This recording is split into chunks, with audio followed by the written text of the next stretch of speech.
The history of Middle-earth is vast, filled with tales of glory, sorrow, and heroism. Yet, among these countless stories, there are those that rise above the rest. Legends that transcend the bounds of time and speak directly to the heart. And for me personally, the story of Fingolfin stands as one of the greatest of them all. From his beginnings in the blessed realm of Aman to his valiant leadership as High King of the Noldor, and ultimately to his breathtaking duel with Morgoth, the mightiest of the Valar, Fingolfin's tale is one of unwavering strength, tragic sacrifice, and an enduring legacy. In my opinion, his confrontation with Morgoth is not just a pivotal moment in the legendarium, but one of the most jaw-droppingly badass acts of defiance in Tolkien's entire world. But Fingolfin's story is far more than a single climactic battle. It is the tale of a leader who carried the weight of his people's burdens, of a brother torn by familial conflict, and of a warrior who stood as a beacon of hope against an encroaching darkness. It's a narrative that reminds us not only of the cost of defiance, but also of the enduring power of courage and sacrifice. So join me as we delve into the life and legacy of Fingolfin, a tale of valor, tragedy, and one elf's unyielding determination to stand against the greatest of evils. This is the story of a true hero of the First Age, one whose deeds resonate through all the ages of Arda.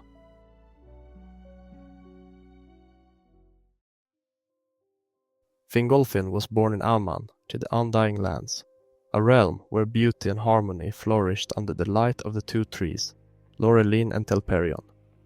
He was the second son of Finwë, the first king of the Noldor, and his mother was Indis, a Vanir elf known for her gentleness and wisdom. While Fingolfin grew up in a time of peace, his family life was far from harmonious.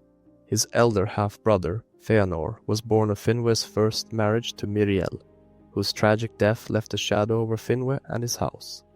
Feanor inherited a fiery, brilliant spirit that made him a legend, but also a source of discord. Fingolfin, in contrast, was marked by a steadfastness of character, a blend of strength and wisdom that would later define him as one of the greatest leaders among the elves. Even as a young elf, Fingolfin showed an aptitude for both diplomacy and combat. He studied under the Valar themselves, mastering the arts of strategy and the sword, while also learning the importance of justice and duty. But the tension between him and Feanor simmered beneath the surface, a rivalry that would one day change the fate of the Noldor. The divide between Fingolfin and Feanor was as much a clash of personalities as it was a matter of circumstance. Feanor, driven by his unparalleled creativity and ambition, forged the Silmarils, 3 jewels that contained the very light of the two trees. These creations were hailed as masterpieces, yet they became symbols of possession and pride for Feanor. Fingolfin admired his brother's genius, but was deeply troubled by the obsessive jealousy and arrogance that the Silmarils awakened in him. This tension boiled over into outright conflict when Feanor, in a fit of paranoia, accused Fingolfin of seeking to usurp his position as Finwë's heir. In a shocking display, Feanor drew his sword against Fingolfin, a grave act that shook the entire Noldoran people. The Valar intervened, and Feanor was exiled to Formenos for his actions, but the damage to their brotherly bond was irreparable. Half brother in blood, full brother in heart will I be. Thou shalt lead, and I will follow. May no new grief divide us. These words, spoken by Fingolfin in an attempt to reconcile with Feanor, were noble and heartfelt, yet they could not mend the growing rift. Their rivalry would soon become entangled with the fate of the entire world.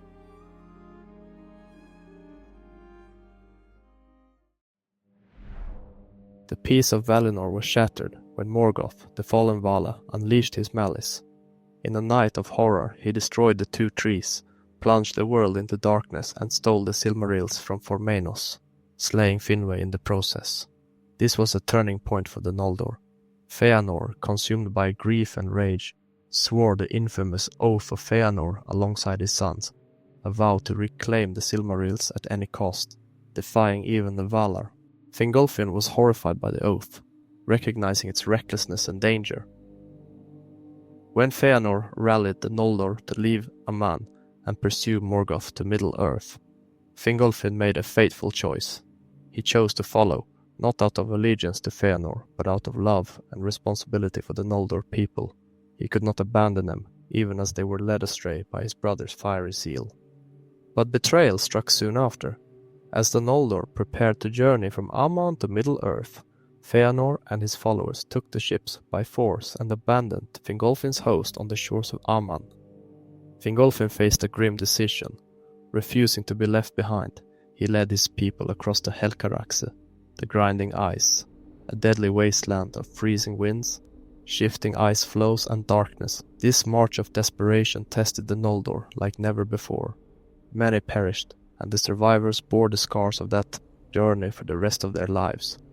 Fingolfin's leadership during this trial cemented his reputation as a true king, one who placed the welfare of his people above all else, enduring unimaginable hardships alongside them. Tall and proud he appeared in that hour as one who has grown in strength to meet adversity, and he led his people into the lands of Middle-earth to begin their long war against the darkness. When Feanor fell in battle shortly after their arrival in Middle-earth, Fingolfin stepped into the role of High King of the Noldor in Middle-earth. It was a title heavy with responsibility, for the Noldor were now a people fractured by betrayal, consumed by grief, and united only by the shared hatred for Morgoth. Fingolfin, however, proved to be a king unlike any other, wise in judgment, fearless in battle, and unwavering in his commitment to his people. Under his leadership, the Noldor established fortified realms across Beleriand. Fingolfin himself resided in Hithlum, a northern stronghold, where he organized his forces and secured alliances with other elven lords. Yet, even as the Noldor carved out their territories, the looming shadow of Morgoth cast doubt on their every move. The siege of Angband had begun, a centuries-long stalemate in which Fingolfin played a pivotal role, maintaining a fragile balance of power against the Dark Lord. Despite the overwhelming threat, Fingolfin instilled hope among his people. His command united not only the Noldor, but also the Sindar and some of the Edain, the first men to arrive in Beleriand.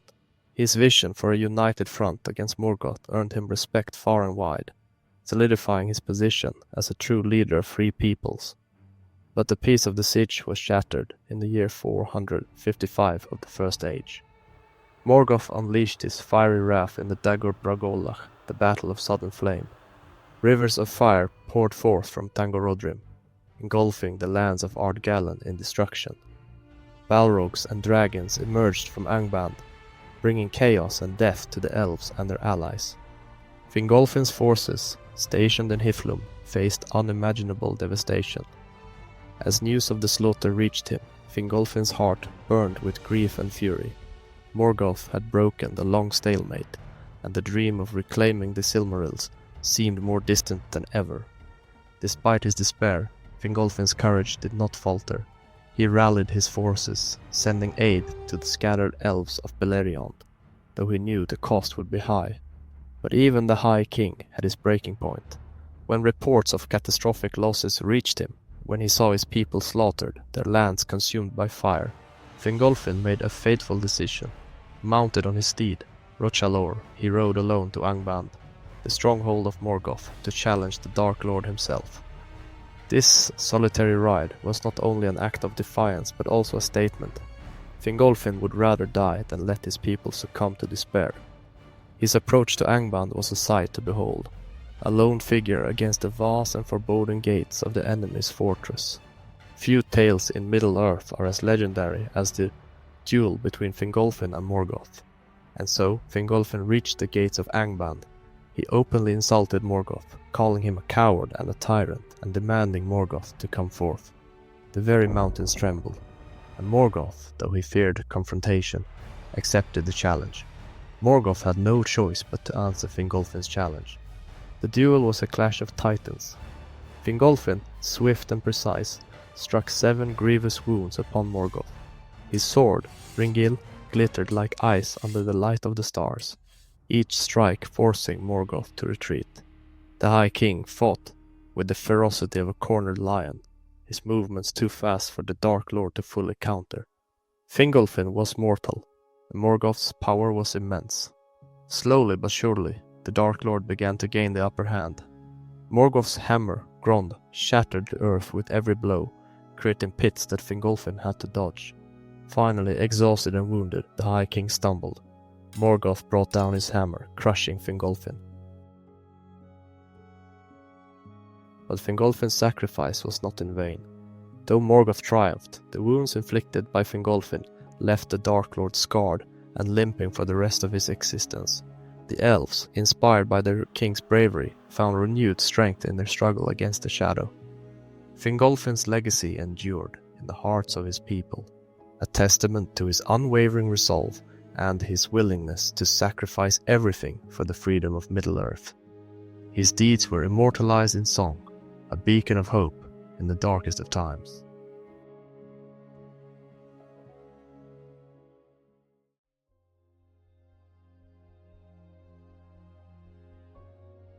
The story of Fingolfin is one of unparalleled courage, resilience and nobility. Born in the light of Aman, he lived and died a hero, standing against the greatest darkness the world had ever known.